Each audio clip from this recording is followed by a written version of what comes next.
Kabanata 1041. Ang maling daan.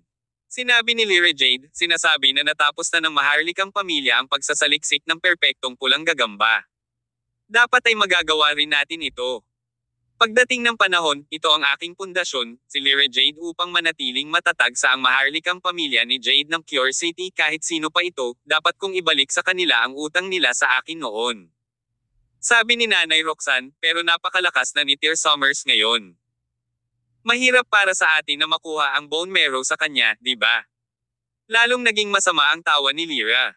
She sneered, muhahahaha. Sinong nagsabi sa'yo na dapat kay Tear kami kukuha ng bone marrow na to? Matagal na akong naglalaro ng dark chess na ito. Nakatitig si Nanay Roxanne kay Lyra, nanlalaki ang mata at hindi makapaniwalang ekspresyon. Hindi niya inaasahan na may plano pa si Lyra ngayon. Miss, ano itong chess move sa kamay mo na tinutukoy mo? Yung live test subject na kasasabi mo lang. Ano ba talaga ang bagay na iyon? Haha, malalaman mo din ang tungkol dito.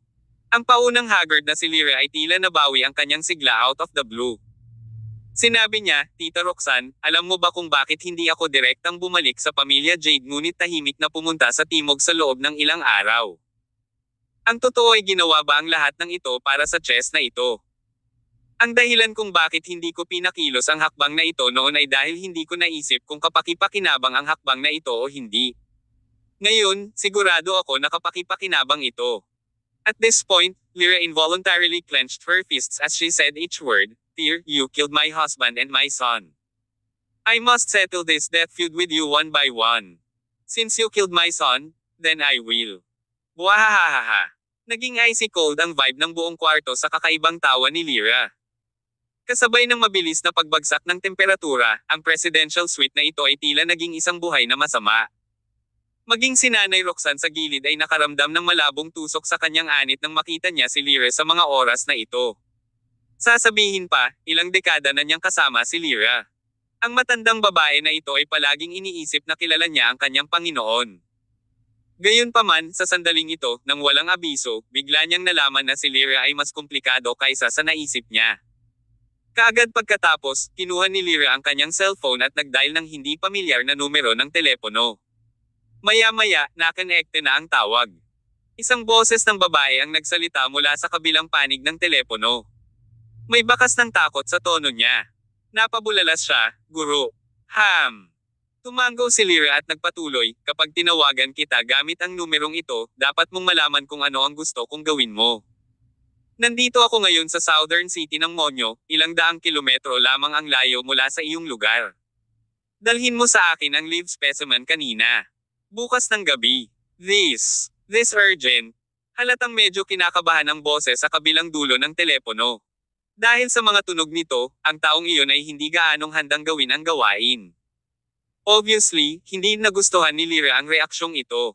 Sinabi niya, ikaw ay isang binhing itinanam ko. Nakalimutan mo na ba kung paano kanila tretuhin noon? Ano ang mahalaga sa iyo? Gusto mo bang umatras ngayon? Hindi, Master. Hindi ko sinasadya iyon. Kung gayon, gagawin mo ang sinasabi ko. Biglang ungol ni Lyra. Tinakat niya ang babae na biglang tumango. Oo, Guro, alam ko na ang gagawin. Buhahahaha. Natawa na naman si Lyra ng kakaiba, gaya ng ginawa ni Kirin. Sabi niya, tama. Tandaan mo, gawin mo ang sinasabi ko. Pagkatapos, dadalhin kita sa Cure City at ibibigay ang lahat ng gusto mo. Pero, kung maglakas loob kang ipagkanulo ako, alam na alam mo ang aking mga pamamaraan. Oo, Master. Nakahinga ng maluwag si Lyra matapos ibaba ang telepono. Pagkatapos, muling lumitaw sa kanyang mukha ang isang matagal nang nawawalang ngiti. Ang ngiting ito ay nakakatakot at nakakatakot pagmasdan. Nay Roxanne, bantayan mo na lang ako. Ako, si Lyra Jade, hindi pa natatalo. Lahat ng ito ay simula pa lang. Buhahahaha. Sunod-sunod na napuno ang buong kwarto nitong kakaibang tawa ni Lyra. Kinabukasan, sa villa area ng Lunar Mountain sa Con City. Halos 7 buwan ang buntis si Winifred Zia. Bagamat may 2 buwan pa bago ang takdang petsa. Dahil buntis siya ng kambal, halatang malaki ang tiyan niya sa puntong ito ng pagbubuntis niya. Mula nang umalis si Tear sa Con City patungo sa Hilaga, nanatili si Winifred sa bahay para alagaan ang kanyang mga hindi pa isinisilang na sanggol. Habang si Helen Cole at ang iba pa ay tinatrato si Winifred na parang diyosa, pinagbawalan nila itong gumawa ng anuman, sa takot na maapektuhan ang hindi pa isinisilang na bata. Tulad ng nangyari, hindi ganoon kaselan si Winifred. Noong ipinagbubuntis niya si Blair Zia, lahat ng uri ng paghihirap ay pinagdaanan niya. Ang pagtrato sa kanya ngayon ay isang mundo ng pagkakaiba kumpara noon. Alas 3:30 ng hapon, si Lillian Zia ay nagmaneho ng sedan at umalis sa Lunar Mountain Villa. Handa na siyang bumaba ng bundok para sunduin si Blair mula sa paaralan. Dahil muling tinanggap ng pamilya ni Winifred sina Lillian at George Zia, naging maayos na sila sa isa't isa. Inalis na ng pamilyang ito ang dati nilang bisyo at napakabuti kay Blair, lalo na kay Lillian. Hindi pa opisyal na nagsimulang magtrabaho si Lillian, kaya nagkusa siyang ipadala si Blair sa paaralan at sunduin siya pagkatapos ng klase. Iniwan niya ang villa area ng Lunar Mountain dala ang kotse papuntang kindergarten. Sa oras na ito, naghihintay na si Blair sa harap ng paaralan sa ilalim ng samahan ng guro. Munting tita. Nang makita ni Blair si Lillian na lumabas ng sasakyan, ngumiti ito at sumugod sa kanya. Matapos ang mahabang panahon ng pakikisama sa isa't isa, wala na ang sama ng loob ni Blair kay Lillian. Madalas na sinusundo ni Lillian ang batang babae mula sa paaralan, at ang relasyon sa pagitan ng duo ay nagiging mas mabuti. Mabait na babae si Little Blair. Binuhat ni Lillian ang batang babae at hinalikan ito sa pisngi. Sinabi niya, "Blair, nakikinig ka ba sa guro sa paaralan ngayon?" "Oo, ginawa ko." Gulat na tumango si Blair. "She's stressed?" Sobrang masunurin ni Blair sa school araw-araw. "Well, mabait na bata si Bill Ayer. Ngayon, sumakay ka na sa kotse." Pagkatapos, inilagay ni Lillian si Blair sa likurang upuan ng sasakyan at pinaalis ang kindergarten. Gayunpaman, si Lillian ay hindi patungo ang kotse sa Lunar Mountain Villa kundi sa intersection ng highway sa Con City. Noong una, walang napansin si Blair habang nakaupo siya sa likod ng upuan ng kotse habang nilalaro ang mga laruan na iniuwi niya mula sa paaralan. Gayunpaman, sa paglipas ng panahon, napagtanto niya na may mali. Si Blair ay maaaring 7 taong gulang o mas mababa pa, ngunit ang kanyang IQ ay higit pa sa ibang mga bata sa parehong edad. Tumangala siya at sa labas ng bintana sa pagkalito, pagkatapos ay nagbago ang kanyang ekspresyon. "Little tita, hindi ito ang daan pa uwi. Are you heading the wrong way?" Kabanata 1042. Si Little Tita ay isang villain. Si Lillian Zia, na nagmamaneho, ay casual na tumalikod at sinabing, "Little Blair, hindi tayo mag-ho-home ngayon. Sa labas tayo maghahapunan ngayong gabi. Kainan sa labas." Napakurap si Blair Zia at nagtaka ng malakas, darating din ba sina mommy at lola? Paliwanag ni Lillian, "Oo, sila Little Blair. Hinihintay na tayo ng mama at lola mo sa restaurant. Dapat tahimik lang si Little Blair sa ngayon. Malapit na tayo." Gayunpaman, naramdaman ni Blair na may mali. "So," she asked, "Little tita, this isn't right.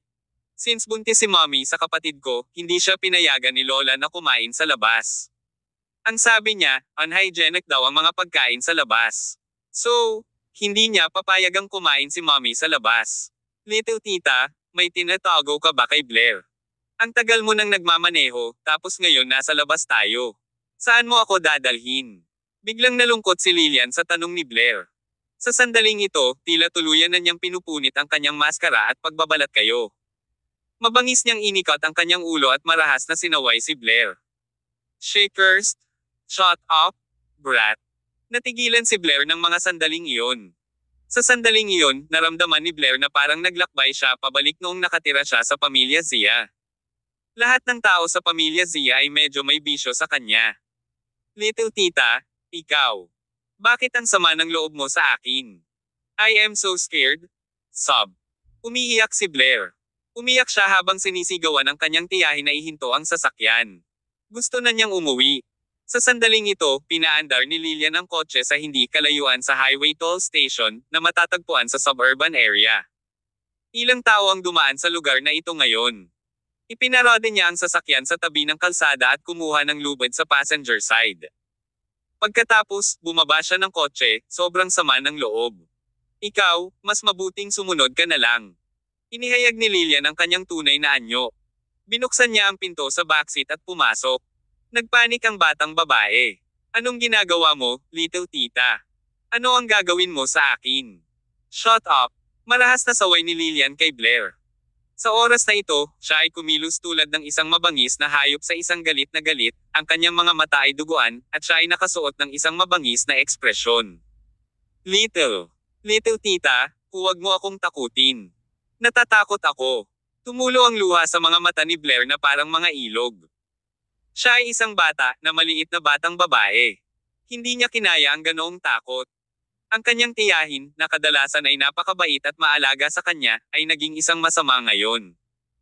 Kung ang ibang mga bata ay nakatagpo ng ganitong uri ng insidente, sila ay takot na sila ay mahimatay.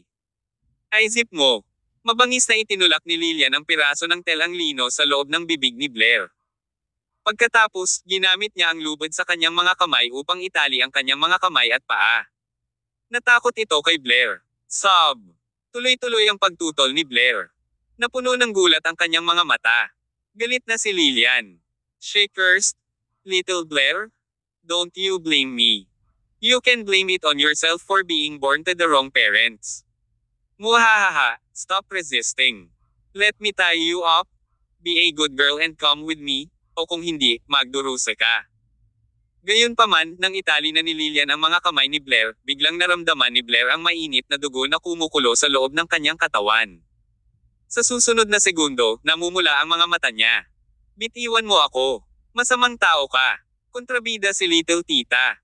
Habang sinabi niya iyon, nakakagulat, binigyan ni Blair si Lillian ng isang agresibong pagtulak. Mahirap isipin na ang isang batang babae na mas bata sa 7 taong gulang ay maaaring maging napakalakas.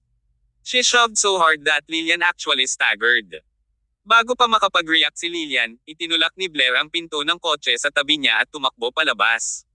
"That little is actually quite strong," pagmumura ni Lillian at hinabol si Blair. May isang maliit na kakahuyan sa tabi ng pasukan ng highway.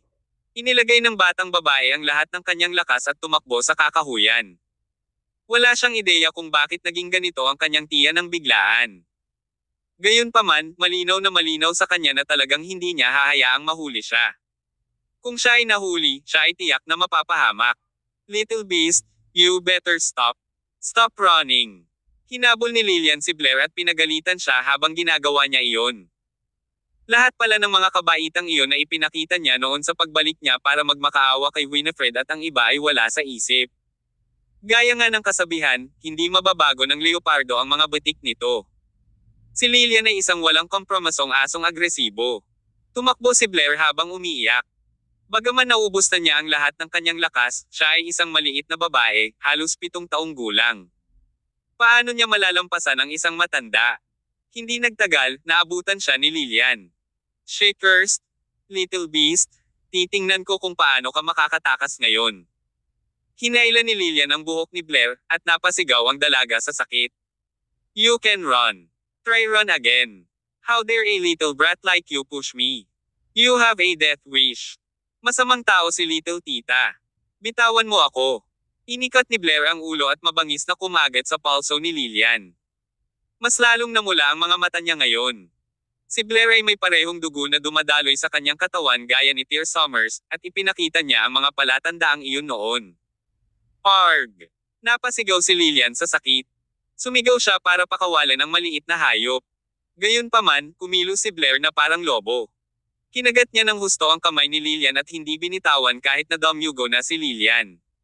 "Bitiwan mo. Bitawan mo ako." Ilang beses na sinampal ni Lillian ang mukha ni Blair. Inubos niya ang kanyang buong lakas sa bawat sampal, at ang bawat isa ay nag-iwan ng matingkad na pulang finger mark sa mukha ni Blair. Ang sumunod na ginawa niya ay sinuntok at sinipa si Blair. Huminto lamang siya pagkatapos na mabaluktot ang dalaga sa posisyong pangsanggol sa lupa. "Hindi ka pa rin natututo ng leksyon." Marahas na nagmura si Lillian. Pagkatapos, binuhat niya si Blair na parang patay na aso. Pagkatapos, tumalikod siya at naglakad palabas ng kakahuyan. Nabugbog at bagbog na si Blair. Inubos niya lahat ng lakas ng katawan niya. Kanina, nang mapuko ang dugo sa kanyang katawan, mas naramdaman ni Blair ang kanyang kapangyarihan. Gayunpaman, pagkatapos na mailabas ang puwersa, naramdaman na lamang niya na bumagsak ang kanyang mga buto. Binuhat siya ni Lillian palabas ng kakahuyan at inihanda siyang itali sa likod ng sasakyan. Gayunpaman, pagdating niya sa exit ng woods, nakita niya ang dalawang lalaki na nakatayo sa kabilang kalsada. Dad, kuya, nandito ka na. Hindi nagpakita ng kahit katiting na pagtataka si Lilian nang matagpuan niya roon sina George Zia at Jackson Zia, dahil si Lilian mismo ang tumawag kay Jackson at hiniling na dalhin si George dito para hanapin siya. Iyon ang dahilan kung bakit nandito ang dalawa ngayon. Lilian, anong ginagawa mo? Nang makita ni George na parang patay na asong kinakaladkad ni Lilian si Blair, napatulala siya. Nagulat din si Jackson sa gilid. Kabanata 1043. Sino ang nasisiraan? Bago ito, narinig na ni George Zia si Lilian Zia na nakikipag-usap sa isang misteryosong babae sa kalagitnaan ng gabi. Tinawag pa ng kanyang anak na babae ang kakaibang babae sa telepono bilang kanyang master. Noon, naramdaman ni George na tiyak na may kakaiba. Ilang beses din niyang kinumpronte si Lilian tungkol dito, ngunit hindi siya nito sinagot. Ngayon, biglang nalaman ni George na ang kakaibang ugali ni Lilian noon ay dapat may koneksyon sa usapin ngayon. Isang masamang premonition ang biglang bumangon sa puso ni George. Lilian, answer my question. Ano ang nangyayari? Bakit mo binugbog si Little Blair at dinala dito? Lalong nakaramdam ng galit si George nang makita niya si Blair Zia na binugbog sa kanyang kasalukuyang estado ni Lilian. Dad, tigilan mo na ako sa mga tanong. Halatang ayaw magpaliwanag ni Lilian kay George. Sinama lang niya si Blair at pumunta sa sasakyan, pero pinigilan siya ni George. Nakatulala si Jackson Zia. Baka sa mukha niya ang gulat at hindi makapaniwala. Tanong niya, little sister, ito ba ang plano na sinabi mo sa akin noon? Ano? Lumingon si George at hindi makapaniwalang tumingin kay Jackson, alam mo rin ba ito? Paulit-ulit na umiling si Jackson at sumagot, Dad, hindi rin ako sigurado. Sinabi lang sa akin ni little sister noon na plano niyang ibalik ang ating pamilya Zia sa dati nitong kaluwalhatian. Hiniling niya sa akin na makipagtulungan sa kanya pagdating ng panahon, ngunit hindi ko alam kung ano ang gusto niya sa akin. Pagkatapos niyang sabihin iyon, tinitigan ni Jackson si Lilian at tinanong, Little sister, tell me, what do you want to do now? Gustong kunin si Blair at ibigay sa isang tao bilang kapalit ng dating kaluwalhatian ng ating pamilya Zia. Kanino mo siya ibibigay? Tanong ni Jackson na nakakunot ang noo. Isang babaeng nagngangalang Lyra Jade. Siya ang madraste ni Tyr. At the same time, miyembro din siya ng Jade Royal Family ng Cure City. Ano? Pagkatapos niyang sabihin iyon, parehong natulala sina George at Jackson. Ang balita ng may kasalanan sa likod ng lahat ng ito ay si Lyra. Iniwan na sila ng stepmother ng nanay ni Tyr Summers na tulala. Higit pa rito, ang kanyang pagkakakilanlan bilang isang miyembro ng Jade Royal Family ng Cure City ay ang uri ng pag-iral na isang mundo ng pagkakaiba mula sa mga ordinaryong tao na tulad nila. Paanong biglang nagkaroon ng relasyon si Lilian sa isang taga-Cure City? So, yung babaeng nakausap mo sa kalagitnaan ng gabi, yung tinawag mong master, si Lyra, ang stepmother ni Tyr. Tama. Siya iyon. Paliwanag ni Lilian, Dad, Kuya, you guys have to get out of my way. I don't have much time to explain to you, sumunod ka na lang sa likod ko dala ang sasakyan mo. Isasama ko si Blair kay Lyra sa Monyo lungsod ngayon. By then, we can get a large sum of money from Lyra.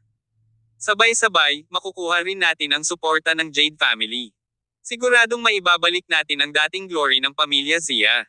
Habang sinasabi niya iyon, isinama ni Lilian si Blair at naglakad patungo sa sasakyan. Gayunpaman, pagkatapos makabawi mula sa pagkabigla, sumugod si George para pigilan siya. Saway niya, Lilian, are you nuts? Pagkalabas ng mga katagang iyon sa kanyang bibig ay sinampal niya si Lilian ng malakas. Sumigaw siya, alam mo ba kung ano ang ginagawa mo ngayon? Nangaagaw ka ng batang babae. At saka, kung gagawin mo ito, maaari mo bang ipaliwanag kung ano ang ginawa mo sa iyong pangatlong kapatid? Nakalimutan mo bang kinuha nila tayo sa kabila ng ating nakaraan? Paano mo magagawa ang mga bagay na mas masahol pa sa gagawin ng mga hayop? Si George ay isang walang awa na tao noon, ngunit mula nang sunod-sunod ang mga nangyari sa pamilya Zia, tila naliwanagan na siya ngayon. Kaya naman, sa huli, bumalik siya sa pamilya ni Winifred Zia, at pagkatapos na matanggap ng mga ito, parang naging mabait siya at nakonsensya.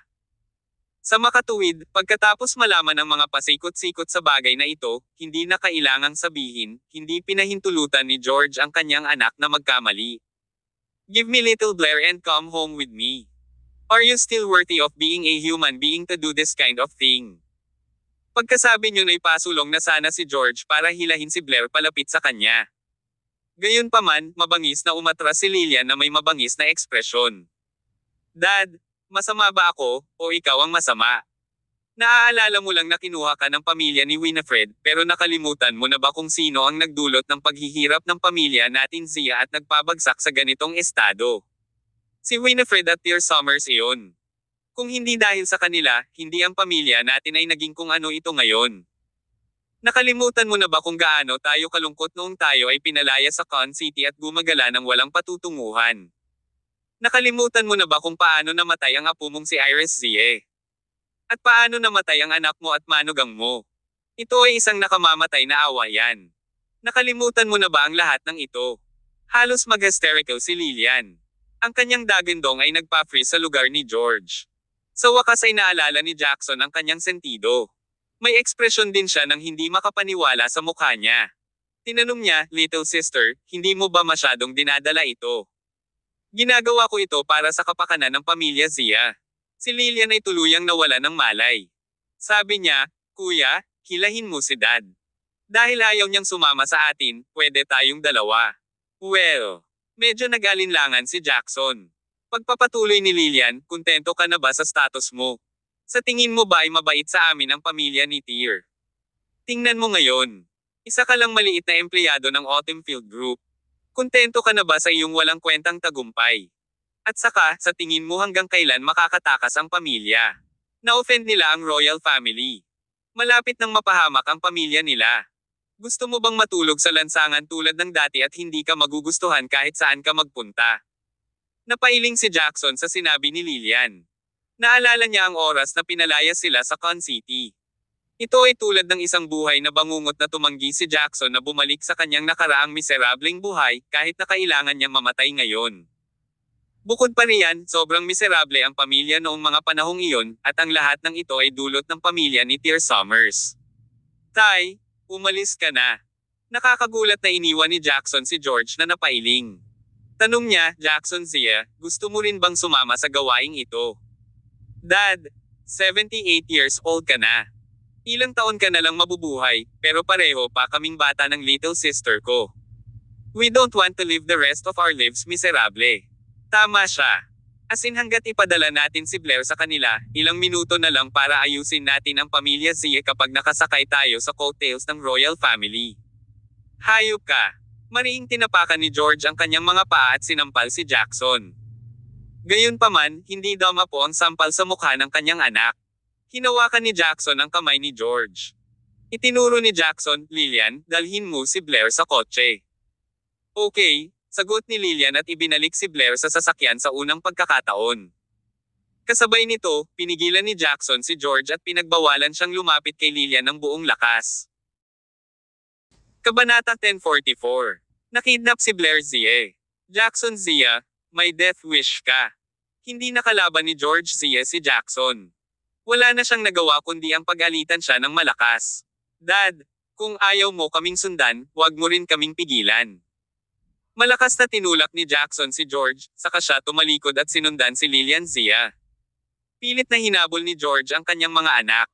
Nagmamakaawa siya, "Kayong dalawa. You can't go. You can't do this." Sa sandaling ito, nagapoy din si Jackson. "Matandang walang alam, sabi ko na sayo. Ayos lang kung hindi ka sumama sa amin, pero huwag mo kaming pigilan." Pagkasabi nun ay hinailan ni Jackson ng malakas ang kwelyo ng ama at malakas na itinulak ito palayo. Parang halimaw si Jackson sa mga sandaling ito. Pagkatapos noon, hindi man lang niya sinulyapan ang kanyang ama bagkos ay tumalikod na siya at sinundan si Lillian para isakay si Blair Zie sa sasakyan. Pinalo ni Lillian ang pedal ng gas. Pagkatapos, ang sasakyan ay mabilis pasulong tulad ng isang palaso na inilabas mula sa busog, na mabilis na tumakbo patungo sa istasyon ng toll patungo sa highway at umalis sa lungsod. Samantala, nakahandusay si George sa lupa. Nakahinga siya ng maluwag. Naramdaman niya ang lamig sa likod ng kanyang ulo na sinundan ng matinding sakit. Subconsciously, umabot siya sa likod ng kanyang ulo at naramdaman ang lugar. Nakaramdam siya ng kaunting lagkit at nakita niyang nababalutan ng patong ng dugo ang kamay niya. Nanginginig sa takot si George. Naramdaman niya ang patuloy na pagguho ng sakit sa kanyang kamalayan. Nagsimula pa siyang malagutan ng hininga. Tumigil ka dyan. Siguraduhin mo lang na tumambay ka dyan. Pilit na kinukuha ni George ang kanyang cellphone at dinadial ang number ni Jacob Zia. Ang nag-aalalang boses ni Jacob ay nanggaling sa kabilang side ng telepono. Tinanong niya, Tay, saan ka nagpunta? Nakita mo na ba si Little Sister? Bakit hindi pa siya bumabalik pagkatapos umalis para sunduin si Little Blair? Sa labas. Sa labas ng lungsod, sina Lillian at Jackson, ang dalawa na iyon, ay kinuha si Little Bill Air, gustong umalis sa lungsod. Sabi nila pupunta sila. Hanapin mo ang madraste ni Tyr na si Jacob, dali. Dali iligtas. Little Blair? Ay. Hindi ko sila mapipigilan. Pagkasabi noon ay tanging itim lang ang nakita ni George at nawala ng malay. Tay, ano pong nangyayari sa inyo? Tatay. Ang sigaw ni Jacob ay nanggaling sa kabilang dulo ng telepono, ngunit wala ni Katie Ting na tugon mula sa kabilang linya. Sa kabilang banda, sa villa sa Lunar Mountain, the moment na nagsimulang sumigaw si Jacob, tumakbo din kaagad sa kanya sina Helen Cole at Winifred Zia. Tanong ni Winifred, Dad, what is going on here? Where is Little Blair? Bakit hindi pa siya umuuwi? Nalaglag ang telepono sa lupa na kumalas mula sa pagkakahawak ni Jacob. Sa sandaling ito, parang naubos lahat ng lakas niya. Kinuha na nina Lillian at Jackson si Little Blair. Ibibigay daw nila siya sa madraste ni Tyr. Hindi sila mapipigilan ng tatay ko, ngayon. Ngayon ang buhay at kamatayan niya ay hindi na maisip. Pagkasabi niya noon ay biglang nagbuzz ang utak nina Helen at Winifred, at may sumabog doon. Biglang sumigaw si Helen sa lugar na iyon. Sinabi niya, nagmamahalan kami ng mga ahas sa aming dibdib. Humingi nga kami ng gulo. Nasabi ko na ito dati. Wala sa mga miyembro ng pamilyang iyon ang mabuti. Ngayon, kinuha nila si Little Blair. Jacob Zia, kailangan mong ibalik mo sa akin ang aking Little Blair. Blanko rin ang isip ni Winifred. Medyo natagalan siya bago mag-react. Nang makabalik sa katinoan ay pinigil niya ang takot at gulat na naramdaman at dinial ang phone number ni Tyr.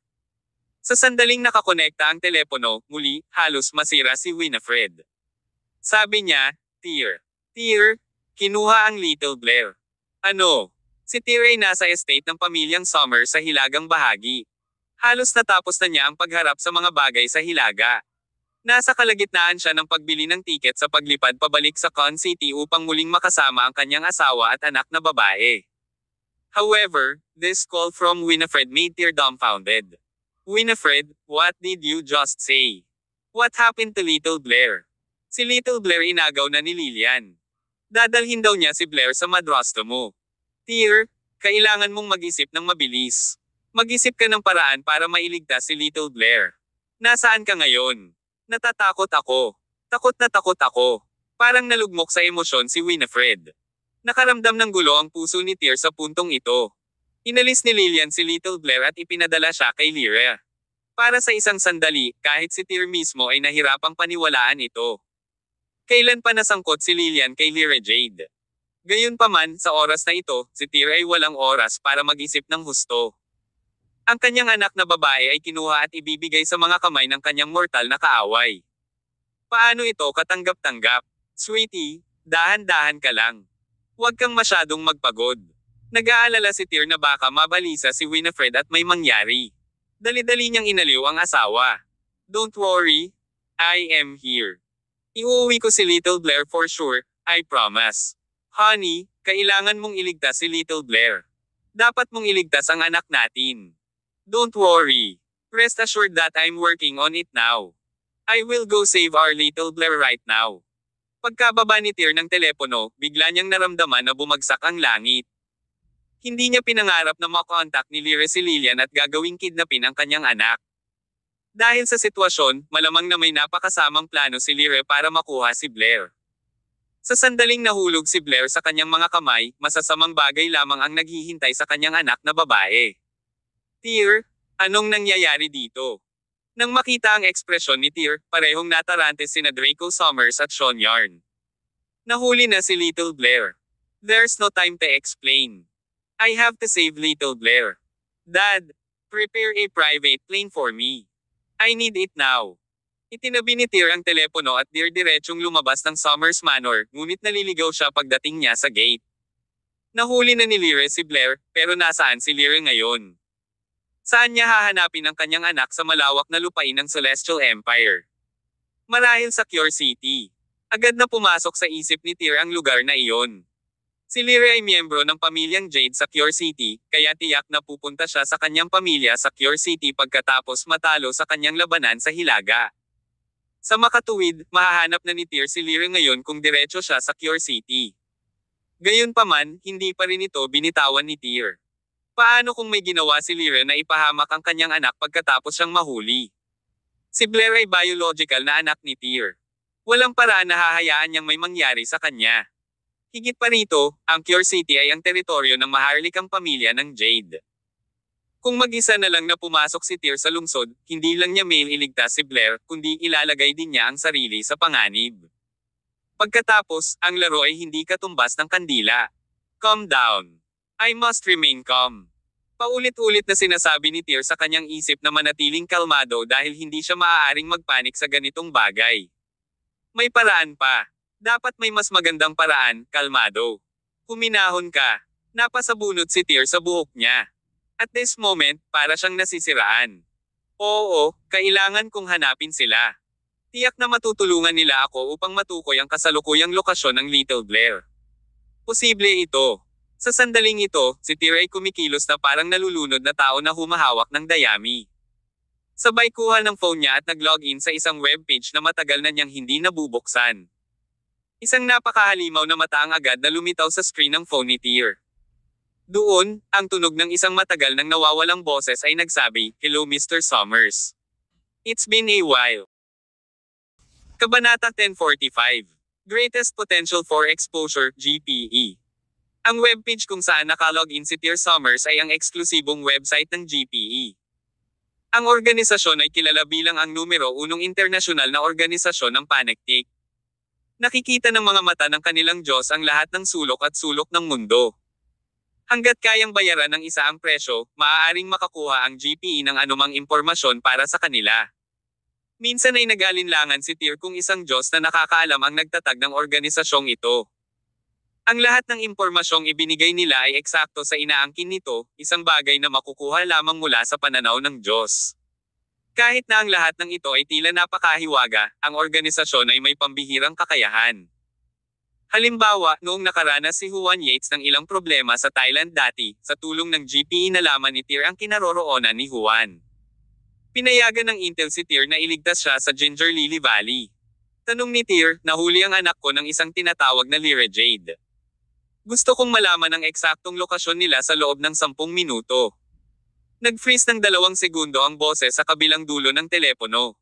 Sinabi ng GPE, "Mr. Summers, gusto mo bang hanapin ang impormasyon tungkol sa lokasyon ng iyong anak na si Blair Zia at Lyra Jade?" "Oo. Well, medyo mahirap gawin ito sa loob ng 10 minuto. Gayunpaman, kung makakapagbayad si Mr. Summers ng komisyon na $100 milyong, ang paghihirap na ito ay lubos na mababawasan." Ninanakawan ng GPE ang mga tao sa sikat ng araw gaya ng dati. Niloko nito ang mga tao sa pamamagitan lamang ng pagbibigay ng pangalan sa kanila ng presyo. Kung ito ay isang bagay na hindi masyadong apurahan, isumpa ni Tyr ang kasamahan ni GPE, ngunit sa mga sandaling tulad nito, hindi niya iyon maiisip. "Okay, $100 million, ay banking ko agad yan sa account mo." "Hindi, all due respect Mr. Summers, parang hindi mo naintindihan. Dapat alam mo na ang GPE ay nakikipagnegosyo lamang sa US dollars. Iyon ay magiging $100 milyong ng Amerika. Kung ang boss ng GPE ay nakatayo sa harap ni Tyr Summers sa oras na ito, hindi mapipigilan ni Tyr ang pagnanasang tumapak sa kanyang ulo. Tiyak na, sa tuwing may magnenegosyo sa GPE, asar ng organisasyon ang mga tao hanggang sa puntong panandalian lang ang kanilang pagtangkilik. "Okay, $100 million ito. Ililipat ko agad ang pera sa account mo." Kahit nagalit pa rin si Tyr sa mga oras na ito, hindi niya naramdaman ang sakit ng labis na paggastos ng kanyang pera. Pagkatapos ng lahat, ang bagay na ito ay nag-aalala sa kanyang anak na babae. Ito ay $100 milyong ng Amerika. Kahit na nagkakahalaga ito ng 10 bilyong Amerikanong dolyar, binayaran din niya ang presyo. Matapos matanggap ang pera, ang taong mula sa GPE ay lumabas at sinabi sa kanya na ito ay isang kasiyahang makipagnegosyo sa kanya. Ipinaalam ng organisasyon kay Tyr na tanggapin ang balita pagkaraan ng 10 minuto. Matapos matanggap ang assurance mula sa GPE, sa wakas ay huminahon ng kaunti ang kaninang magulong puso ni Tyr. Dahil tinanggap ng GPE ang pera, dapat silang maghatid ng isang kasiyasyang serbisyo sa kanilang customer. Pagkatapos nun, iniligpit ni Tyr ang phone niya at huminga ng malalim. Noon lang niya napagtanto na basang-basa na ang buong katawan niya sa malamig na pawis, at ang katawan niya ay nanghihina. Parehong naubos ni na Draco Summers at Sean Yar ng Summers Manor. Kanina lang ay masyadong mabilis na nagsalita si Tyr. Hindi nila naisip kung ano ang nangyayari. Tyr, anong sinabi mo? Anong nangyari kay Little Blair? Nag-aalalang tanong ni Draco. Nakidnap si Little Blair. Si Lyra Jade ang nagutos, maikling paliwanag ni Tyr. Pagkatapos, sabi niya, Tay, nasaan ang private jet airstrip ng pamilya Summers? Kailangan ko ng private jet, ang pinakamabilis na uri. Nahuli ni Lyra si Little Blair. Nagbago ang ekspresyon ni Draco nang marinig ang balita. Ang masungit na babaeng iyon, paano niya mapapatungan ng kamay si Little Blair? Tanong ni Tyr, stop asking questions. I want the plane. Ang kanyang ama ay sumuko. Sige, samahan mo ako dali. Inakay ni Draco si Tyr upang mabilis na makarating sa private airstrip ng pamilya Summers, kung saan naka-standby na ang isang pribadong eroplano. Mabilis na tumakbo si Tyr patungo sa pribadong eroplano. Sumunod din sa kanya sina Draco at Sean. Sasamahan ka namin, sabi ni Draco. No, you guys should stay. Tanggi ni Tyr sa kanilang dalawa. Tatay, hindi sapat ang iyong kakayahan sa pakikipaglaban. Ang pagtagkasama ay magbibigay lamang sa akin ng higit na problema. Si Lolo Sean naman, nasugatan ka pa, kaya hindi na big deal ang mga sugat ko. Habang nag-uusap sila, sumakay si Sean sa private plane na iyon at sinabing, Tyr, nasa paligid ni Lyra ang mga Jade family fighter. Dapat akong sumama sa iyo, kung sakali. Nag-isip si Tyr ng 2 segundo pero sa huli ay tumango. Sa pagkakataong ito, muling tumunog ang cellphone ni Tyr. Inilabas niya ang kanyang telepono, at muli, isang masamang mata ang lumitaw sa screen. Napakabilis talaga ng GPE. Wala pang 10 minuto ang inabot ng organisasyon upang mahanap sina Lyra at Blair. Ipinadala ng GPE ang pagpoposisyon ng target na nagpapahiwatig na ang kanilang kinaroroonan ay humigit kumulang 3,000 kilometro ang layo, sa katimugang Monyo City. Agad na ipinadala ni Tyr ang pagpoposisyon mula sa kanyang telepono sa piloto ng pribadong jet. Iniutos niya, lumipad papunta sa lokasyong ito. Wala akong pakialam kung paano mo ito gagawin, ngunit kailangan mo akong dalhin doon sa loob ng 2 oras. Roger yan. Tinapik ng piloto ang kanyang dibdib at binigay ang kanyang mga salita. Kasunod nito, pinalipad niya ang eroplano ng mataas sa langit. Sa sandaling ito, sa loob ng isang 5-star hotel sa Monyo City, isang sasakyan na kotse ang nakapark sa parking lot ng hotel. Bumukas ang pinto ng sasakyan. Bumaba ng sasakyan sina Lillian Zia at Jackson Zia kasama si Blair. Sa kanilang paglalakbay, ang magkabilang kamay at paa ni Blair ay nakagapos, ang kanyang bibig ay nakatatak. Mahigit 2 oras siyang napaikot sa likurang upuan bago siya tuluyang nahimatay. Bakas pa rin sa mukha ni Blair ang mga mantsa ng luha. Nilabas ni Lillian ang cellphone niya at dinial ang number ni Lyra. Sinabi niya, Master, dinala ko sa iyo ang maliit na hayop, Blair Zia. Nasa parking lot kami ngayon. Sa kabilang dulo ng telepono, tumawa si Lyra. Mabuti, ginawa mo ang isang kamangha-manghang trabaho. Magpapadala ako ng isang tao para sunduin ka ngayon. Lumingalinga si Lillian sa paligid na may pag-aalala at nagtanong, Guro, may nakatali po kaming batang babae dito. Malalaman ba ng iba? Don't worry. I have chartered the entire hotel. All of those people around are my people. Pagkasabi nun ay nag-end na ang tawag. Makalipas ang halos 3 minuto, bumaba si Nanay Roxanne na may kasamang 2 kabalyerya ng pamilya Jade. Nasaan siya? Lumapit si Nanay Roxanne kina Lillian at Jackson at malungkot na nagtanong. Agad na hinayla ng 2 ang walang malay na si Blair palabas ng sasakyan at sinabing, narito siya. Sabay lakad ni Nanay Roxanne at binuhat si Blair sa kanyang mga bisig.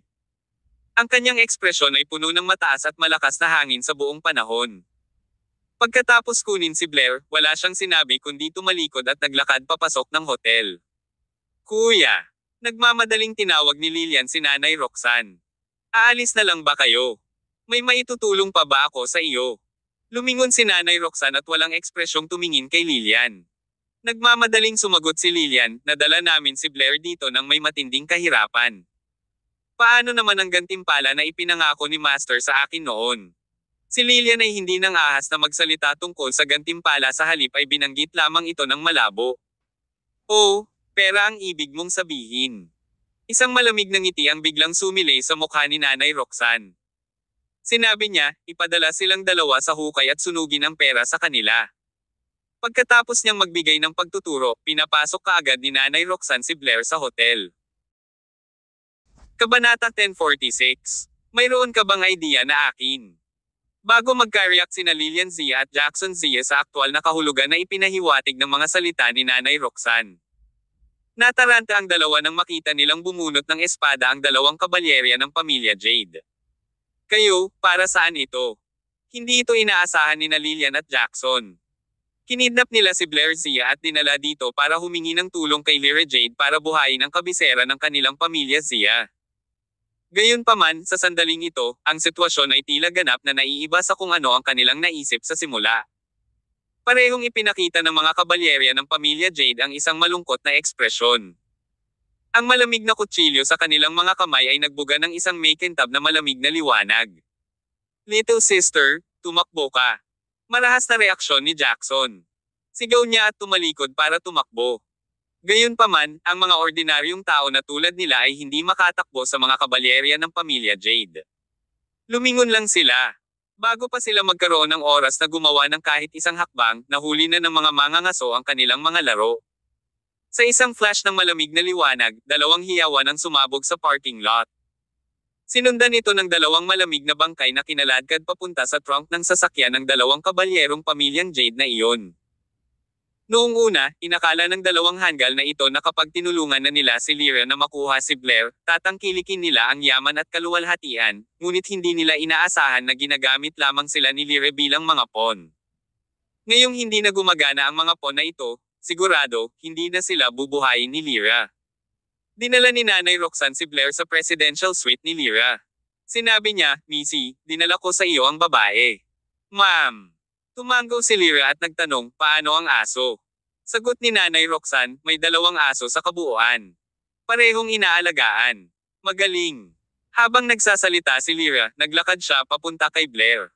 Nang tingnan niya ang malaporselanang malamanika na ito, muling nagmukhang mabangis si Lyra. She murmured, Dear, is this your daughter? Buahahaha. Since you killed my son, I'll kill your daughter. Wake her up for me. Agad na pumunta si Nanay Roxanne sa banyo, kumuha ng palanggana ng malamig na tubig, at binuhusan si Blair. Biglang nagmulat ng mata si Blair. Nang makita niya ang dalawang estranghero, sina Nanay Roxanne at Lyra, napuno ng takot ang kanyang mga mata. Munting hayop, kilala mo ba kung sino ako? Mabangis na hinugot ni Lyra ang puting tela na pinalamanan sa loob ng bibig ni Blair at marahas na sinabi. Sino ka? Bitawan mo ako ngayon, sigaw ni Blair sa takot habang sinasampal ni Lyra ang mukha ng dalaga ng marahas. Nagmura siya, little beast, magkamukha kayo ni Tear Summers. Hahaha, I will make your life mas miserable kaysa kamatayan. Habang sinasabi ni Lyra ang mga salitang iyon, medyo nabalisa siya. Walang pakialam si Lyra na si Blair ay isang maliit na babae ngunit sinimulan siyang suntukin at sipain. Si Blair ay nabugbog mula sa mga pag-atake ni Lyra at nakahiga ng walang malay sa isang pool ng dugo sa oras na iyon. Gisingin mo siya para sa akin. Parang naadek si Lyra sa pagbugbog kay Blair. Nang makita niyang nahimete si Blair, sinubukan niya itong gisingin muli. Ginawa ni Nanay Roxanne ang sinabi sa kanya at pumunta sa banyo para kumuha ng isa pang palanggana ng malamig na tubig. Gayunpaman, sa sandaling ito, biglang itinulak ang pinto ng silid. Si Leonel, na may burden na pilak na lunok sa kwelyo ng kanyang kamiseta, ay pumasok sa pintuan. Hinawakan niya ang kamay ni Nanay Roxanne at tinanong, ilang taon pa lang ang batang ito. Paano mo ito magagawa sa kanya? Kumunat ang noo ni Lyra at sumagot, Leonel, what are you doing? How dare you meddle in my business? This is Tyr's daughter. He killed my son. What's wrong kung binugbog ko siya para mailabas ang galit ko? Gayunpaman, hindi pinansin ni Lionel si Lyra ngunit lumapit siya upang kunin si Blair sa kanyang mga bisig. She is the live specimen that you mentioned, right? This girl also has the same special blood like the one in his father's blood. Tama ka. Tumango si Lyra. Kung gusto ng pamilyang Jade na sundin ang halimbawa ng maharlikang pamilya at magsaliksik para sa perpektong Red Spider, maaari nilang ganap na magsimula sa dugo ng babaeng ito. Then, all the more reason for you guys not to do this to her. Kumunot ang noo ni Lionel at sinabing, kung ganoon, napakamahal ng dugo ng babaeng ito. Kaka-rating lang ng balita mula sa clan.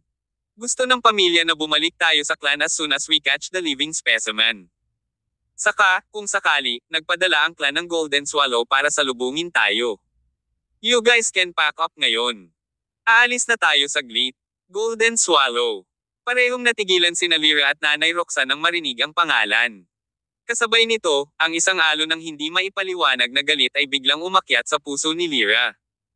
Dati, kapag nakatagpo siya ng isang mapanganib na sitwasyon sa Hilaga, ipinadala lamang ng pamilya si Lionel, ang Silver Swallow, upang tulungan siya. Noong siya, si Lyra, ay anak ng padre de pamilya.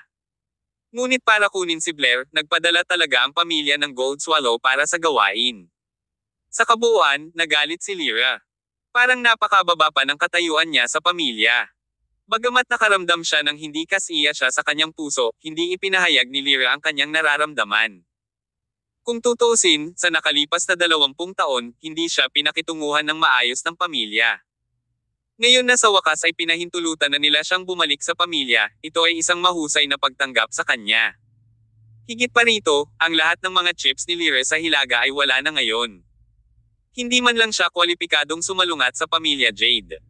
Pagkatapos ng ilang simpleng pag-iimpake, lumabas ang grupo sa hotel, nagmaneho ng 3 kotse, at umalis sa 5-star hotel. Kasabay nito, isang pribadong eroplano ang lumapag sa isang pribadong airstrip mga 10 kilometro mula sa 5-star hotel. Sa tabi ng jet, isa pang helicopter ang matagal nang naghihintay ng mga pasahero nito. Bumaba sina Tyr Summers at Sean Yarn mula sa private jet at dumiretso sa helicopter sa tabi nila. Lumabas na sila sa hotel na iyon. Sa pagtingin sa lokasyon ng pulang tuldok na nakadisplay sa screen, napangiwi si Tyr. Sa oras na ito, ang kanyang anak na babae ay 12 kilometro lamang ang layo mula sa kanya, ngunit habang papalapit ito, mas nag-aalala si Tyr. Tyr, the dot is located in the downtown area. We absolutely can't go after them now. We have to wait until they get out of the city and enter the suburbs.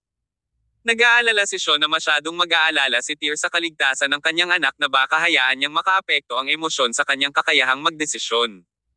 Kaya naman, sabay-sabay niyang paalala. Alam ko, Lolo Sean. Huminga ng malalim si Tyr at sinubukang kumalma. Sa pagkakataong ito, halos lumuwa ang galit sa kanyang puso mula sa kanyang dibdib. Gayunpaman, hindi siya kumilos sa lakas ng impulsiveness. Kung magpalipad siya ng helicopter para habulin sila ngayon, magdudulot ito ng kaguluhan sa Monyo City. Siya ay magiging kasangkot sa isang matinding pakikipaglaban kay Lyra at sa kanyang mga puwersa, na walang alinlangan na magdadala ng malubhang kahihinatnan. Kung pag-uusapan, ang mga puwersa ng Tyr ay nasa buong timog ngayon, ngunit wala siyang gaanong impluwensya sa Monyo City. Mayroong 12 dosenang malalaki at maliliit na lungsod sa timog. Hindi masakop ng mga impluwensya ni Carson York ang buong timog. Maaaring sabihin ng isa na si Carson at ang kanyang pamilya ay tiyak na maituturing na isa sa mga nangungunang kapangyarihan sa timog. Gayunpaman, walang makapagsasabi ng eksakto kung gaano karaming mga superfamily ang nakatago sa mga debauched at tiwaling lungsod sa Celestial Empire. Kabanata 1047. Mock Balita. Tinitigan ni Tyr Summers ang pulang tuldok sa screen ng telepono. Pagkatapos, sinabi niya sa piloto ng helicopter, ngayon, paliparin ang helicopter sa himpapawid at sundan ng mabuti ang pulang tuldok sa nabigasyong ito. Sa sandaling magmaneho sila palabas ng pangunahing lungsod at maabot ang remote suburbs area, itigil kaagad ang mga ito para sa akin. Roger yan. Ang mga propeller ng helicopter ay nagsimulang umikot ng mabilis, na kumukuha ng malakas na agos ng hangin. Ito ay tumaas sa madilim na kalangitan kaagad pagkatapos noon. Sa ilalim ng maliwanag na kalangitan, walang nakakaalam kung gaano karaming kasamaan ang nakatago sa tiwaling lungsod na ito. Sa oras na ito, si Lyra Jade at ang kanyang grupo ng 3 kotse ay nagmaneho sa trapiko at umalis sa sentro ng lungsod sa pinakamabilis na bilis. Makalipas ang halos kalahating oras, sa wakas ay nakarating sila sa Federal Highway at lumipat sa direksyon ng mga suburb. Makalipas ang kalahating oras, ang 3 sasakyang iyon ay nagmaneho na sa suburban area. Pagkatapos nito, kung patuloy silang magmaneho ng humigit kumulang 30 milya, magagawa nilang dumaan sa highway patungo sa Cure City. Umupo si Lyra sa backseat ng second car. Nakatingin siya sa labas ng bintana habang lumilipad ang mga tanawin na hindi namamalayan sa malalim na pag-iisip. Paminsan-minsan, may bakas ng pagniwi ang sumilay sa kanyang mukha. Paminsan-minsan, may bakas din ng kalungkutan sa mukha niya. Ma'am, ano ang nasa isip mo? Naisip ni Nanay Roxanne na medyo naliligaw si Lyra. Kung magpapatuloy ito, nag-aalala siya na baka magkaroon ng problema sa pag-iisip si Lyra, kaya naramdaman niyang kailangan niyang tulungan ang dalagang may bahay na makita ang mga bagay ng matino. 20 years ago, pinalabas ako sa Jade family dahil sa status ko bilang illegitimate daughter. Pinagbawalan ako ng pamilya na bumalik sa loob ng 2 dekada pagkatapos nun, pero ngayon gusto na nila akong bawiin dahil kay Red Spider. Nanay Roxanne, hindi ba ito katawa-tawa? Saglit na nag-isip si Nanay Roxanne bago ito nagsalita, Miss, noon, naubusan ng pagpipilian si Master. Kailangan kanyang paalisin dahil ayaw sa iyo ng First Lady. Pero all these years, Master has been backing you just the same. First Lady has passed away. Siguradong makukuha mo lahat ng dapat na pag-aari mo pagbalik mo sa pamilya Jade. Hahaha. Si Lyra, gayunpaman, ay sumambulat sa masigasig na pagtawa na may mga bakas ng kalungkutan at hiya sa loob ng kanyang pagtawa. Kung ang matandang iyon ay talagang nagmamalasakit sa akin bilang isang anak na babae, hindi sana siya nagpadala lamang ng isang silver swallow upang i-back up ako sa unang lugar. Natahimik sandali si Nanay Roxanne, ilang salita ang nasa dulo ng kanyang dila, ngunit hindi niya alam kung paano ito ilalabas sa salita. Tama si Lyra. Kahit na gustong bawiin siya ngayon ng pamilya Jade, hindi naman siya masyadong pinag-isipan ng mga ito. Kung tutuusin, isa lang siyang illegitimate daughter. Gayunpaman, sinubukan niyang pakalmayan si Lyra. Missy, ngayong nahuli na natin si Blair, napakagandang magawa iyon. Naniniwala ako sa babaeng iyon, mataas ang tingin sa iyo ni Master. Haha. Ngumuso si Lyra, hindi ko kailangan na mataas ang tingin niya sa akin, at hindi ko kailangang magkaroon ng kahit anong katayuan sa loob ng pamilya Jade. Sana lang ay may maipadala ang pamilya para tulungan akong sirain si Tyr, sirain ang buong Summers family, at ipaghiganti ang anak ko, si Kirin. Sa puntong ito, si Lyra ay napuno ng walang katapusang alon ng galit. Ang kanyang mga mata ay puno ng pagpatay na layunin. Buti na lang hindi kasama ni Blair si Lyra sa iisang sasakyan. Kung hindi, dahil sa kasalukuyang mood ni Lyra, bibigyan niya ng mahinang palo ang batang babae kung hindi siya pinalad, o baka mapilayan pa siya ng babaeng ito kung wala ang swerte sa kanya. Tyr, since you have killed my son, I swear that I will break your body into pieces. Sa sandaling ito, sa itaas ng unang tahimik na kalangitan sa gabi, biglang may tunog ng mga propeller na umuungal. Pagkatapos, sinundan sila ng isang helicopter mula sa malayo at nauwi sa pag-hover sa itaas ng 3 sasakyan. Anong nangyayari? Napansin din ni Lyra ang helicopter sa ibabaw at hindi niya maiwasang mapasimangot. Hindi kaya naabutan tayo ng mga taong gustong iligtas si Blair. Malaki ang pagbabago sa ekspresyon ni Nanay Roxanne. Si Lyra, gayunpaman, ay paulit-ulit na umiling at sinabing, paano ito posible? Walang nakakaalam ng ating kinaroroonan. Kahit na alam ni Tyr na kinuha natin ang kanyang anak, hindi tayo maaabutan ng kanyang mga tao ng ganoon kabilis. Not to mention that si Tyr ay nasa Hilaga pa rin ngayon. Naisip ni Lyra na ang helicopter na umaaligid sa ere ay walang kinalaman sa kanilang convoy.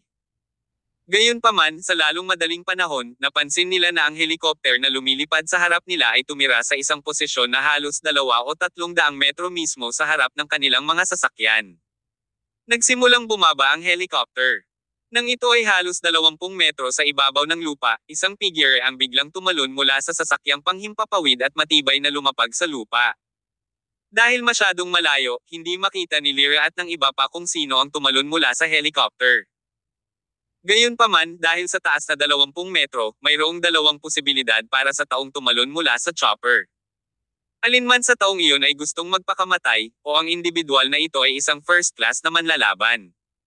Kaagad, isang masamang pakiramdam ang bumalot sa puso ni Lyra at ng isa pa. Lumapag ang helicopter sa lupa at huminto sa halos 100 metro mula kay Lyra at sa kanilang mga sasakyan. Pinilit silang huminto.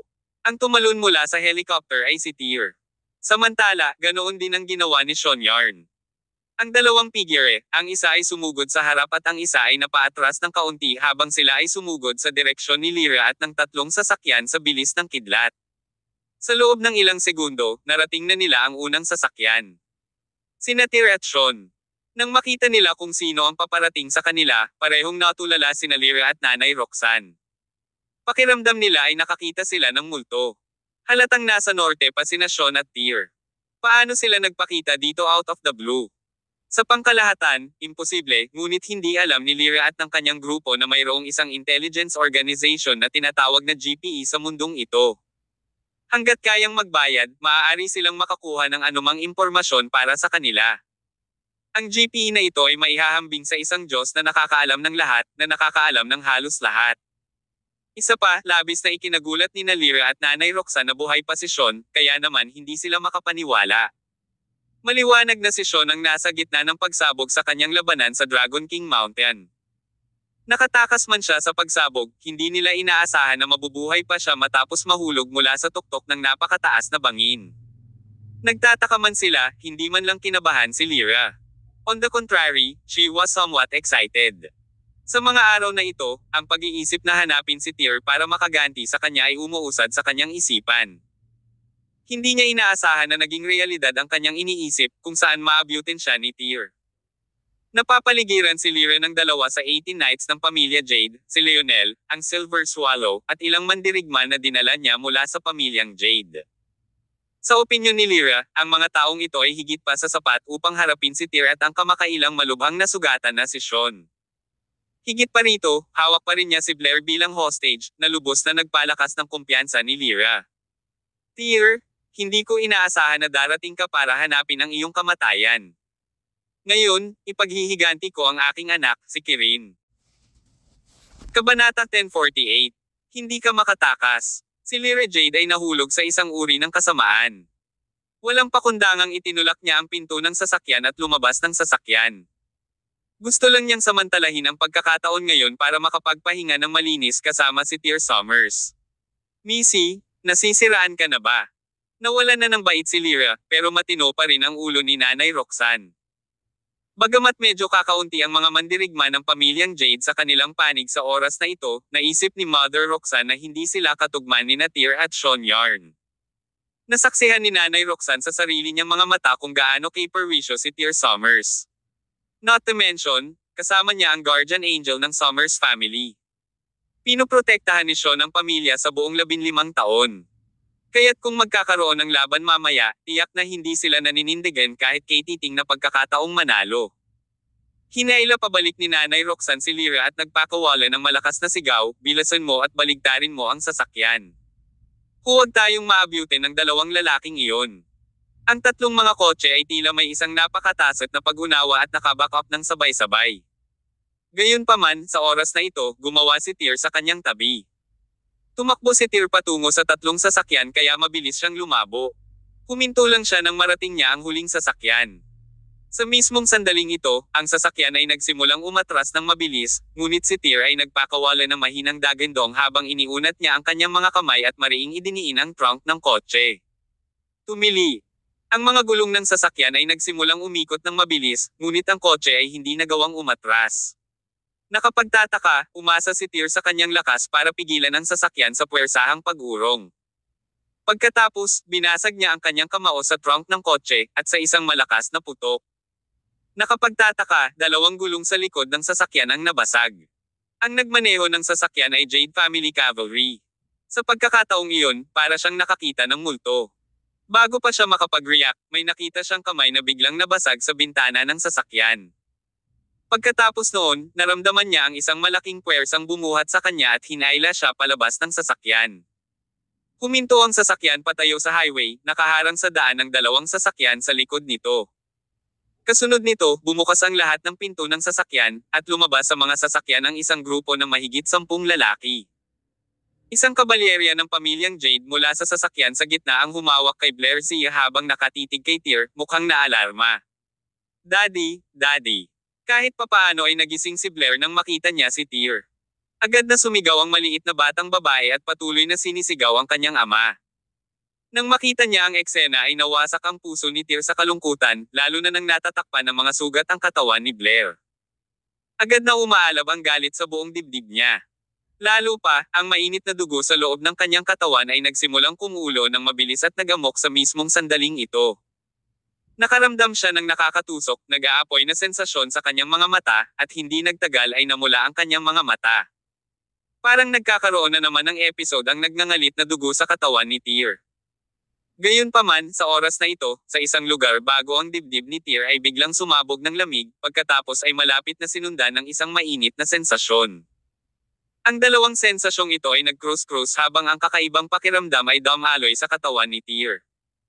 Para bang may kakaibang kapangyarihan na pumipigil sa nagngangalit na dugo sa katawan ni Tyr sa loob ng maikling panahon. Nabawi ni Tyr ang kaunting kailanawan sa kanyang isip. Ang mga kulay dugong kulay sa loob ng kanyang mga mata ay kumupas din.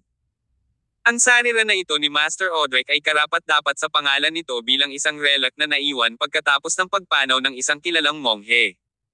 May epekto ito ng pagpigil sa nagngangalit na dugo sa loob ng katawan ni Tyr. Gayunpaman, kahit na ang nakatutuwang dugo na ito ay napigilan, hindi ito nangangahulugan na hindi galit si Tyr sa sandaling ito. Nag-aapoy pa rin ang kanyang galit sa kanyang dibdib. Huwag kang matakot, Little Blair. Iuuwi ka na ni Daddy ngayon, sabi ni Tyr habang naglalakad papunta kay Blair.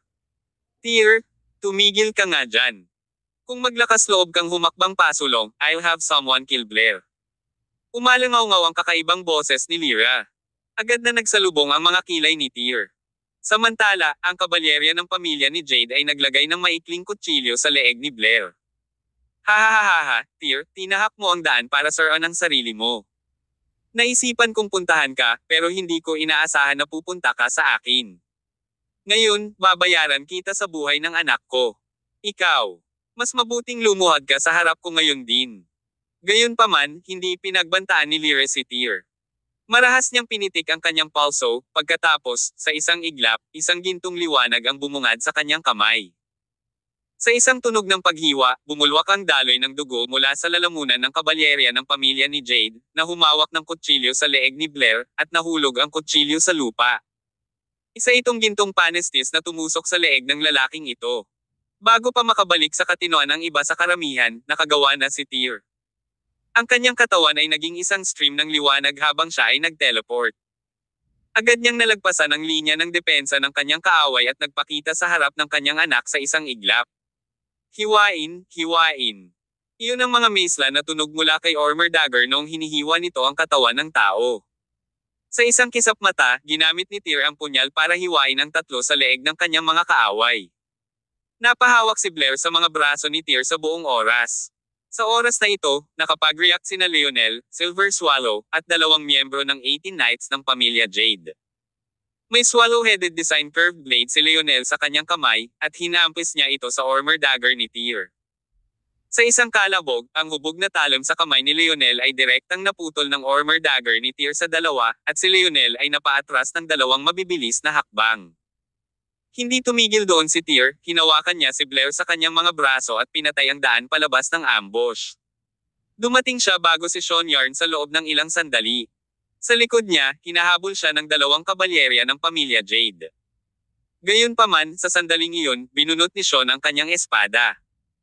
Ang putol na espada ay maaaring mukhang ordinaryo, ngunit kapag ito ay hawak sa kamay ni Sean, ang espadang iyon ay gumamit ng kapangyarihan ng isang banal na sandata.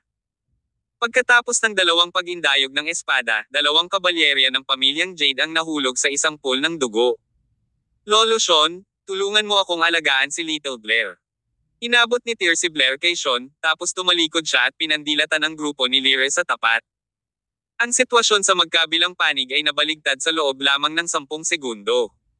Bakas sa mukha ni Lyra ang bakas ng kaba. Ang nakakatakot na kakayahan sa pakikipaglaban ni Tyr ay muling nag-refresh sa kanyang pangunawa sa mga kakayahan ni Tyr. Sa mahigit isang dosenang manlalaban sa panig ni Lyra, kalahati sa kanila ang napatay. Ang mga naiwan ay sina Leonel, ang Silver Swallow, at dalawang miyembro ng 18 Knights ng pamilya Jade, at sila ay nakakaramdam ng matinding stress. Ilabas mo si Missy. Sa pagmamadaling reaksyon ni Leonel. Samantala, yumuko din siya, kumuha ng malamig na kutsilyo sa lupa, at bumuo ng linya ng depensa kasama ang dalawa pang miyembro ng 18 Knights. Hinailan ni Nanay Roxanne si Lyra at mabilis na tumakas. Walang sino man sa inyo ang makakatakas. Ang bloodlust ni Tyr ay nasa mataas na lahat. Sa sandaling ito, siya ay parang nag-iisang Panginoon sa langit at lupa. Hindi mo talaga dapat sinaktan ang anak ko. Hawak ni Tyr ang punyal habang humahakbang. Ang kanyang kalaban, si Leonel, at ang iba pa ay umuungal habang sumusugod sila sa Tyr. Kabanata 1049. Golden Swallow ng Jade Family. Ilang silhouettes ang humabi sa kadiliman, maging si Leonel man o ang 18 Knights ng pamilyang Jade, lahat sila ay mga first class na manlalaban na inupahan ng Jade Royal Family. Gayunpaman, sa oras na ito, ang kanilang mga kakayahan sa pakikipaglaban ay walang halaga bago ang galit ni Tyr Summers. Hindi nagtagal, ang punyal ni Tyr ay tumama sa kanilang mga lalamunan at nabasag ang kanilang mga dibdib. Isa-isang bumagsak sa lupa ang mga kalaban sa paligid ni Tyr at Sean. Ilang sandali pa, ilang malamig na bangkay na lang ang naiwan doon na nakahandusay sa lupa.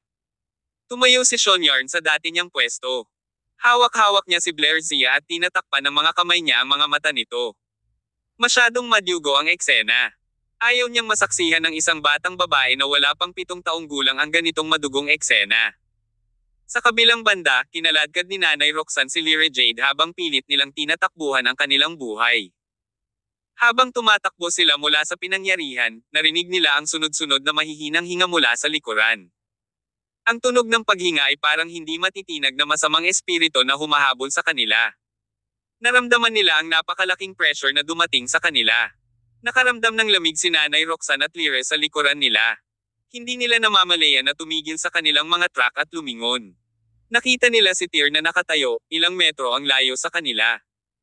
Ang armor dagger sa kanyang kamay ay naglalabas ng malamig na liwanag. Si Leonel at ang mga kabalyerya ng pamilyang Jade ay patay na ngayon. Hindi sila makatagal ng ilang galaw sa kamay ni Tyr. Missy, tumakbo ka na dali. Pipigilan ko siya. Sa desperasyon, naglabas si Nanay Roxanne ng malakas na pagsabog ng enerhiya mula sa kanyang katawan. Sinadya niyang makipaglaban kay Tyr gamit ang sarili niyang buhay para bigyan si Lyra ng mas maraming oras para makatakas. Sa oras na ito, nakagawa na si Tyr ng dagger. Ang kapangyarihan ni Armor Dagger ay walang alam na hangganan na parang walang bagay sa mundong ito na makakapidyaw sa talon sa kamay ni Tyr. Walang sandata si Nanay Roxanne sa katawan kaya pilit niyang ginamit ang kanyang mga palad para hawakan ang punyal na nasa kamay ni Tyr. Gayunpaman, ang Armor Dagger ay may kakayahang maglinis sa pamamagitan ng bakal na parang ito ay putik. Nang isabay ang talon sa bilis ng paghawak ni Tyr sa sandata ay mabilis ang takbo nito hanggang sa nakakasilaw. Hindi nagtagal, nakita ni Nanay Roxanne ang kanyang mga daliri na lumilipad sa harap ng kanyang mga mata. Pagkatapos, ang kanyang katawan ay nagtamo ng makakapal na mga laslas, na bawat isa ay malalim hanggang sa buto. Sa loob ng maikling panahon, mahigit 20 hiwa na ang iniwan ni Tyr sa kanyang katawan. Sa mismong sandaling ito, papatayin ni Tyr ang anumang humaharang sa kanyang daan. Gaano man kalakas ang isa noon, sa mga mata ni Tyr, lahat ng humaharang sa kanyang dinadaanan ay basura. Ilang segundo lang ang inabot niya para wakasan ang kanilang buhay. Nanlaki ang mga mata ni Nanay Roxanne habang hindi makapaniwalang nakatingin sa mga sugat sa katawan. Nang dumaan si Tyr sa kanya, ginamit niya ang punyal sa kanyang kamay para maputol ang lalamunan niya. Bumulwak ang isang subo ng dugo mula sa kanyang bibig nang bumagsak si Nanay Roxanne sa isang pool ng dugo na may isang kalabog. Si Lyra, na nasa kabilang gilid, ay nakatakbo lamang ng maliit na distansya na mahigit 10 metro. Hindi siya naglakas loob na lumingon dahil, sa oras na ito, kontrolado ng takot ang buong katawan niya. Blanko ang utak niya. Tanging isang pag-iisip ang tumalbog sa kanyang ulo. Kailangan niyang tumakbo, sprint ng mabilis. Hindi niya dapat hayaang maabutin siya ng demonyong iyon mula sa likuran. Gayunpaman, siya ay isang ordinaryong tao lamang. Paano kaya nahihigitin ng bilis niya si Tyr? Hindi nagtagal, naabutan na siya ni Tyr mula sa likuran. Ibinaba niya ang armor dagger sa likod ni Lyra gamit ang isang laslas, na nagdulot ng sugat na humigit kumulang 30 sentimetro ang haba. Napasubsob si Lyra habang nakahiga sa lupa at humihinga ng malalim. Pagkatapos, lumingon siya at tinitigan si Tyr na may takot na ekspresyon. Lyra, kakaiba ka. Hindi nagatubili si Tyr bagkos ay inilapit niya ang kanyang espada. Handa na siyang wakasan ang buhay ni Lyra sa isang laslas. Sa wakas, nakuha ni Tyr na patayin ang masamang babae na ito.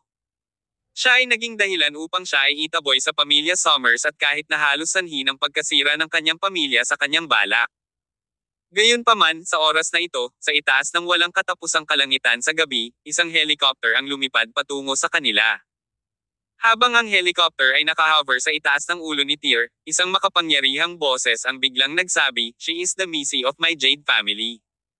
Can you give some due respect to my Jade royal family and let her leave?" Itinaas ni Tyr ang kanyang ulo at nakita ang isang figure na nakatayo sa helicopter na iyon sa taas na 20 metro.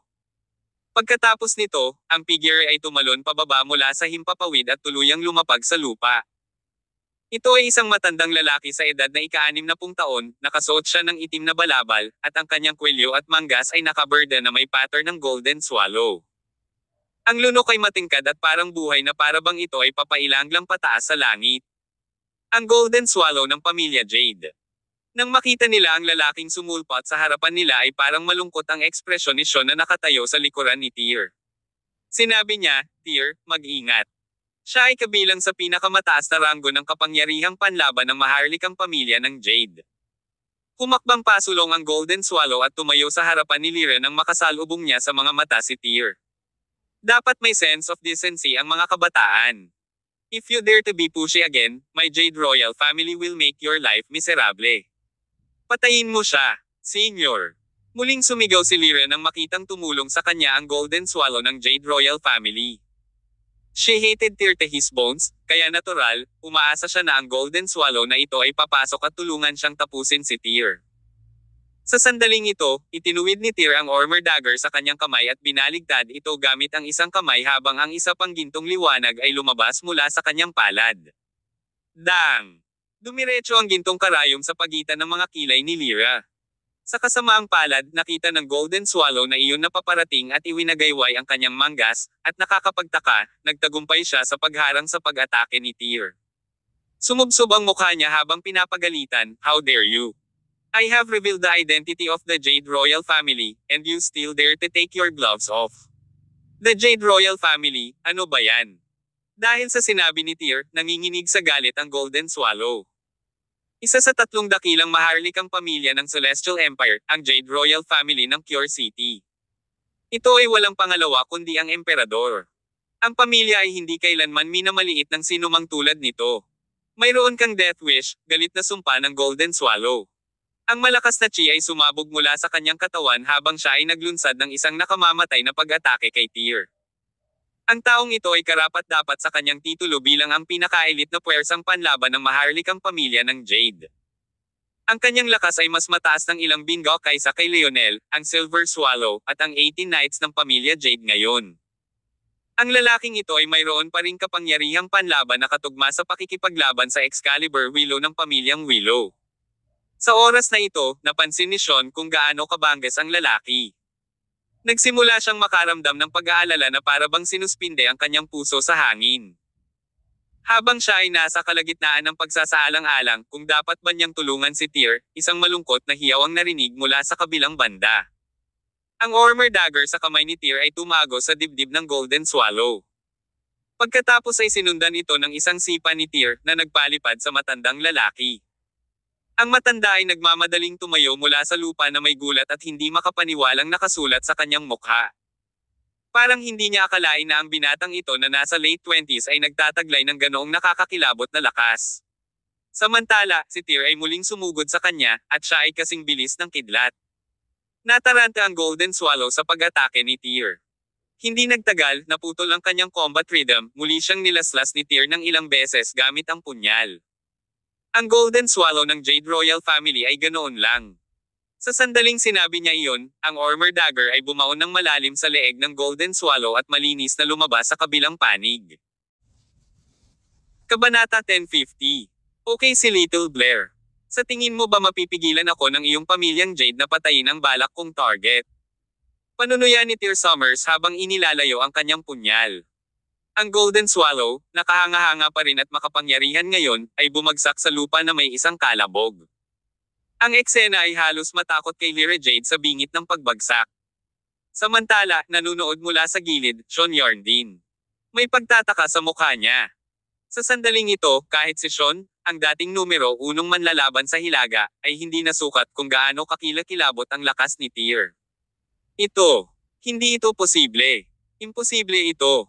Ang lalaking iyon ay isa sa mga Golden Swallow ng pamilya Jade. Tyr, hindi mo ako mapapatay. Kung gagawin mo, hindi ka papayagan ng pamilyang Jade ng Cure City. Go! Sabi ni Lyra. Gamit ang isang hiwa, itinaas ni Tyr ang punyal sa kanyang kamay at ibinaba iyon pababa. Wala nang oras si Lyra para bigkasan ang kanyang huling banta bago ang kanyang buhay ay winakasan ng punyal ni Tyr. Pagkatapos noon ay inangat ni Tyr ang ulo at tinitigan ang helicopter na umaaligid sa ere.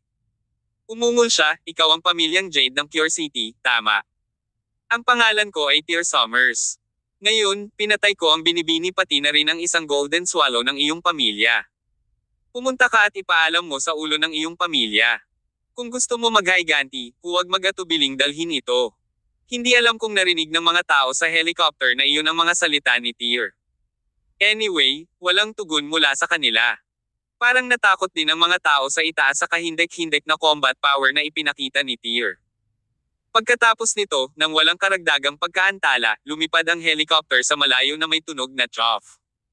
Natakot siguro ang mga nasa helicopter na maabutin sila ni Tyr. Ang maharlikang pamilya. Naiinis na itinaas ni Tyr ang gitnang daliri patungo sa malayong helicopter. Pagkatapos, kinuha niya ang armor dagger at lumingon kay Sean Yarn at Blair Zia. Sa oras na ito, nakatikip pa rin si Sean sa mga mata ni Blair habang siya ay tumalikod at naglakad patungo sa helicopter. Samantala, mayroong isang linya ng mga kotse na nagmamaneho patungo sa combat zone sa bilis ng kidlat mula sa malayong highway.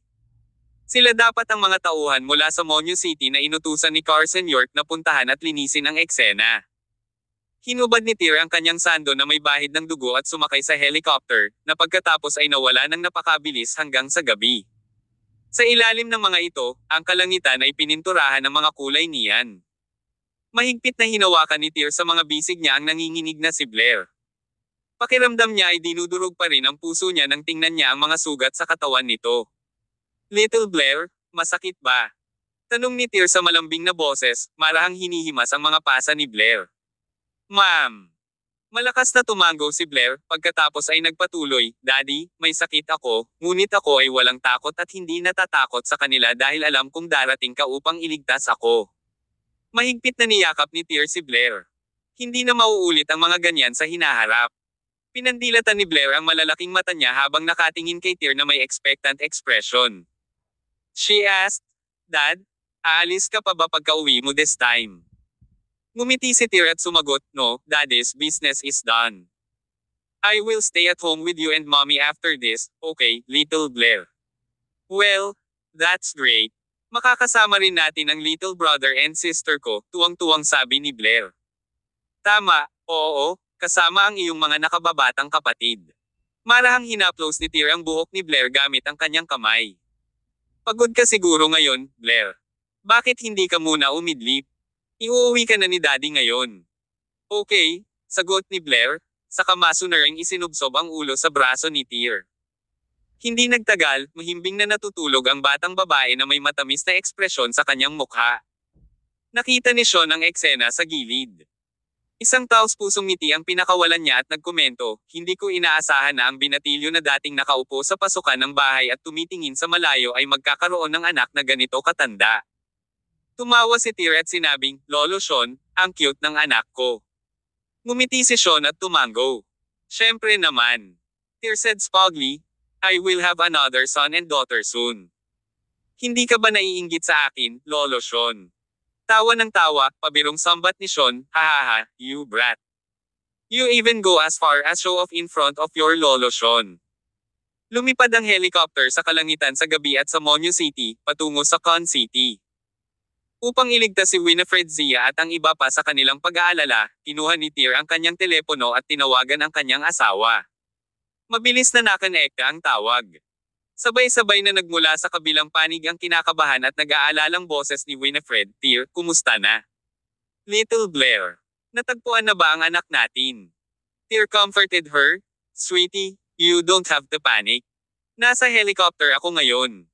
I will make the long story short para maiwasan ang signal interference. Blair has been rescued by me. She is fine. Our daughter is asleep in my arms now. I'll be back within an hour. Don't you worry about us. Nang marinig ni Winifred ang paliwanag ni Tyr, tuluyang naalis ang bigat sa kanyang isipan. Save. She has been saved. Mula sa kabilang dulo ng telepono, maririnig ang masasayang boses nina Helen Cole at Jacob Zia. Great, little Blair is okay. She's fine. Kasabay nito, sinabi ni Jacob, salamat sa Diyos, ayos lang si little Blair. Natagpuan na rin ang aking ama. Nataman siya sa likod ng kanyang ulo, ngunit hindi siya malubhang nasugatan. Ang pang-apat na uncle ay humiling ng isang tao na dalhin siya sa ospital ngayon. Natural na tinutukoy ng ika-4 na tiyuhin na binanggit ni Jacob ang ika-4 na lolo ni Winifred, si Joseph Zia. Nang matanggap ni Jacob ang tawag sa telepono ni George, hindi lang siya nag-alala kay Blair, kundi pati na rin na may mangyari sa kanyang ama. Kaya naman, tinawagan kaagad ni Jacob si Joseph, umaasang makakatulong siya sa paghahanap kay George. Ngunit noong panahong iyon, abala si Joseph sa paghawak ng mga gawain ng Autumn Field Group sa Hilaga. Dahil dito, tinawagan niya ang kanyang pamilya sa Con City upang tulungang hanapin ang kinaroroonan ni George. Ang sitwasyon ni George ay medyo kritikal sa oras na iyon. Nang itulak siya ni Jackson Zia sa lupa, nataman niya ang likod ng kanyang ulo sa isang bato na naging sanhi ng kanyang pagkawala ng malay. Kung siya ay natagpuan kahit kalahating oras mamaya, maaaring siya ay namatay. Sa kabutihang palad, siya ay natagpuan sa oras, at sa gayon ang kanyang buhay ay nailigtas. Kinuha ni Jacob ang telepono at tinanong si Tyr mula sa kabilang dulo, Tyr, noong nailigtas mo si Little Blair, nakita mo ba sina Jackson at Lillian? Natigilan si Tyr na sumagot, hindi. Galit na boses ni Helen ang nanggaling sa telepono. Inilayo niya ang telepono sa kamay ni Jacob at pinagalitan, Jacob, halos patayin ng 2 halimaw na iyon si Little Blair. Bakit mo pa sila maiisip? This time? Don't you tell me that blood is thicker than water. If I catch those 2 brats, I will cut them into pieces. Hindi sumagot si Jacob dahil wala siyang mahanap na dahilan para pabulaanan si Helen. To say the least, sobrang nadismaya rin siya kina Jackson at Lillian. Sadyang walang kamalay-malay sina Jacob at Helen na matagal nang napunta sa kamatayan sina Jackson at Lillian. Tyr, huwag na nating pag-usapan ito. You better not make phone calls while you're flying, baka mabangga ka. Ingat ka. Hinihintay ka namin sa bahay, nag-aalalang sabi ni Helen. Akmang ibababa na niya ang telepono, bigla siyang sumigaw at sumigaw, Winifred, Winifred, ano bang nangyayari sa'yo?